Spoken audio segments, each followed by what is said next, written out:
अस्सलाम वालेकुम दोस्तों, अपना चैनल पीके ते खुश आमदीद कने सारे भरावां नूं। दोस्तों MF 385 डिलक्स ते 260 डिलक्स कंपनी ने नवे रेट दस छड़े ने। यह वीडियो दे तुहाडे नाल मुकम्मल इन्फॉर्मेशन देंगे। बुकिंग शुरू हो गई है, बुकिंग कराउण तो कितनी देर बाद तुहानूं डिलीवरी मिलेगी उस हवाले नाल भी अज दी वीडियो तुहानूं मुकम्मल अपडेट देंगे। इस तो इलावा जी MF 385 डिलक्स का मुकम्मल रिव्यू तुहाडे नाल शेयर करांगे A to Z जी कंपनी ने ये तब्दीलियां कीतियां ने, किहड़ी चीज़ ये बरीकी नाल अज का मुकम्मल तुहाडे नाल रिव्यू शेयर करांगे। तो वीडियो एंड तक देखियो, लाइक शेयर लाजमी कर दिओ जी। सब तो पहली गल करिए जी हैवी ड्यूटी ये लिंकां लातियां, लोअर लिंक ठीक है जी, पिछली साइड ते लिंकां लाइयां ने, मजबूती की हैवी कर दित्तियां पहले नालों। इस तो इलावा जी लिफ्ट कैपेसिटी जी मजीद वध गई है, जिहदी वजह नाल जी लिंकां मजबूत कीतियां ने ना। रियर व्हील वेट दे दित्ते ने पिछले, यानी कि पिछले इन्हां वेट पाए ने। इजाफी ट्रैक्टर लंबाई स्पेसर पा के इन्होंने यदि लंबाई च इजाफा कर दिता है।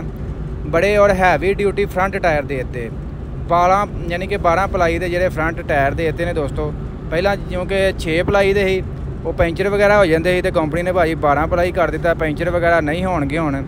Heavy duty rear tyre, rear जोड़े पिछले टायर ने भाजी वो भी भाजी 18 पलाई के दे दिते ने, पैंथर पावर के। कमर्शियल इस्तेमाल वास्ते भी जिन्ना मर्जी इनू वाओ, टायर में कोई परवाह नहीं, जिन्ना मर्जी इत्ते लोड पाओ, कोई मसला नहीं।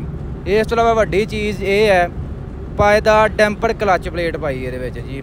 डैंपर क्लच प्लेट काफ़ी भाइयों को इस बारे शायद ना मालूम हो, पता मैनू भी नहीं, बाकी हुण पता लगा है। ये डैंपर क्लच प्लेट जी स्पैशल जो मैसी फर्गूसन के कोलों इन्होंने डिज़ाइन करवाई है, तो वह भाई डैंपर प्लेट ये उन्होंने लाई है। जिथे तुहाडी पहला डैंपर प्लेट तकरीबन 1 साल कढ़दी सी, ये उत्थे तुहाडा 2 साल कढ़ेगी ठीक है जी। ये भी उन्होंने मजीद इन्होंने विच इजाफा किया है। इस तो इलावा कशादा ऑपरेटर या ट्रांसमिशन कवर के साथ, यानी कि ये ट्रांसमिशन उत्ते कवर दे दिता है पीछे सारा, तुहानूं पता है शीट वगैरह इन्होंने ढक दिता इन्हूं चंगी तरह ठीक है ना। इस तो इलावा ड्रेन प्लग देते हैं, मैगनैटिक ड्रेन प्लग, यानी कि इंजन के जोड़ा कचरा वगैरह आउंदा ही विच उन्होंने मैगनैटिक सिस्टम लाता। हुण कचरा जोड़ा उहदे ते यानी कि नाल जुड़िया रहेगा, जोड़ा पहलां फैल फूल जाता ठीक है जी। उत्ते छत्ती लाती है, छतरी तो बिल्कुल इन्हें हौली लाई है, ये तो नहीं अं कहांगे इन्होंने वाधा किया, ये समझ लो मजीद इन्होंने काम खराब ही किया। ये नाल आउंदे तो बेहतर सी ठीक है।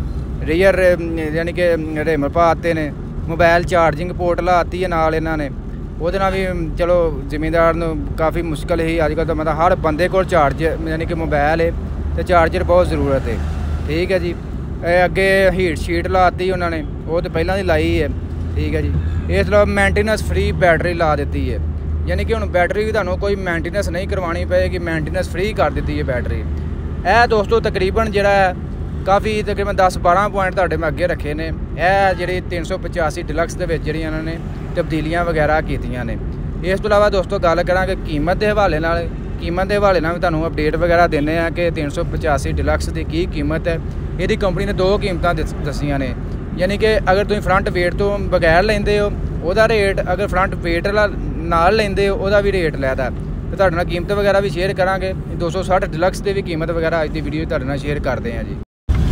लो जी दोस्तों, इस तो इलावा तुहाडे नाल कीमत वगैरह शेयर कर दी है। न्यू मॉडल यानी कि MF 260 डिलक्स जिहड़ा है इहदा जी, अगर तुम फ्रंट वेट तो बगैर लेंदे हो तो 27,75,000 रुपया इहदा बुकिंग रेट है ठीक है जी। 27,75,000 रुपया MF 260 deluxe without front wait.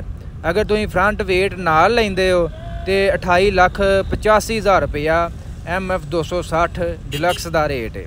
इस तो इलावा MF 385 डिलक्स जिहड़ा विदाउट यानी कि फ्रंट वेटां तो बगैर 37,60,000 रुपया भाजी का रेट जे बुकिंग रेट MF 385 डिलक्स का। अगर तुम फ्रंट वेटां तो बगैर लेंदे हो 385 डिलक्स जिहड़ा यानी कि फ्रंट वेटां दे नाल लोगे तो 38,75,000 रुपया रेट जे MF 385 डिलक्स यानी कि फ्रंट वेटां दे नाल।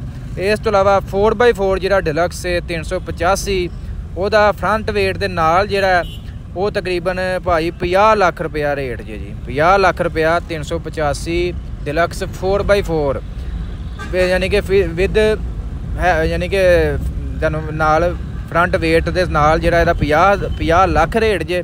फ्रंट वेट तो बगैर जिहड़ा जे 48,75,000 रुपया रेट जे जी MF 385 4x4 डिलक्स मॉडल का।